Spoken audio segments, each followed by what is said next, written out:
conscience.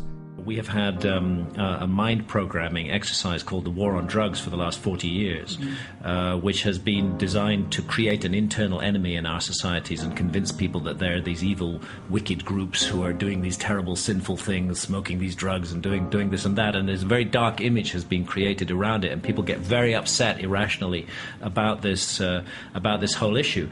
And actually what's been forgotten in all of this, and for me has become, I regard it as an extremely important issue, is that when the state sends us to prison for essentially exploring our own consciousness, this is a grotesque abuse of human rights. It's a fundamental wrong.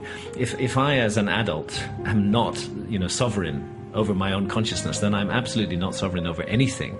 I can't claim any kind of freedom at all. And what has happened over the last 40 or 50 years under the disguise of the war on drugs is that we have been persuaded to hand over the keys of our consciousness to the state. The most precious, the most intimate, the most sapient part of ourselves, the state now has the keys. And furthermore, they've persuaded us that that's in our interests. This is a very dangerous situation. Funded with our money, our taxpayers' money, there has been 40 years of programming, more than 40 years on this subject, to make us all develop a kind of aversion, a fear, a hatred, a horror of drugs. And it's just fundamentally wrong in so many ways. Look, quite a number of illegal drugs are actually really bad and really dangerous, and they will totally fuck you up in all kinds of ways. But I believe that the sovereignty of the adult over his or her own body and his or her own mind trumps everything else. Sure. And we must have the right to make our mistakes. Yes. We already have laws in our society for punishing bad behavior. If somebody on drugs goes out and gets in somebody else's face and causes them trouble, we already have laws to deal with that. We don't need new laws that control our consciousness and rigidly place it in a prison and actually place us in prison. If that's what you want to do, if that's your adult decision, that's your choice. What does liberty mean if it doesn't mean that?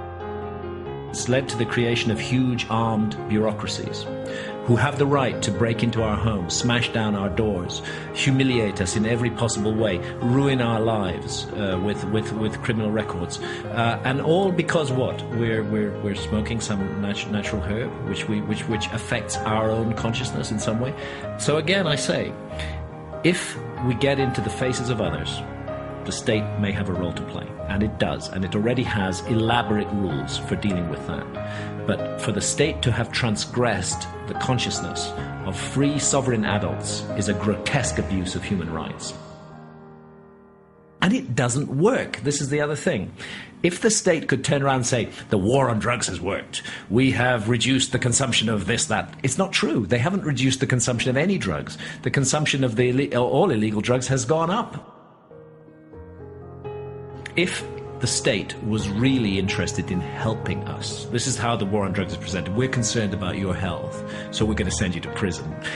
We're concerned about the harm this drug is doing to you, so we're going to send you to prison. What's more harmful, the harm the drug is doing or being sent to prison? It seems to me pretty obvious that the being sent to prison is a much more harmful thing that's being done. If the state was really concerned about harm, then the solution is not to criminalize people for taking drugs. The solution is to present them with very good information which they believe. Part of the problem is that the state has become to be regarded as so corrupt that any message emanating from the state about drugs is not believed anymore, completely disbelieved. So once again, we come to this issue of adult sovereignty over consciousness. And our right also to make mistakes with our own body if we do that. That's what I believe we're here on this earth to learn and to grow and to develop. And we have to have adult responsibility to do that.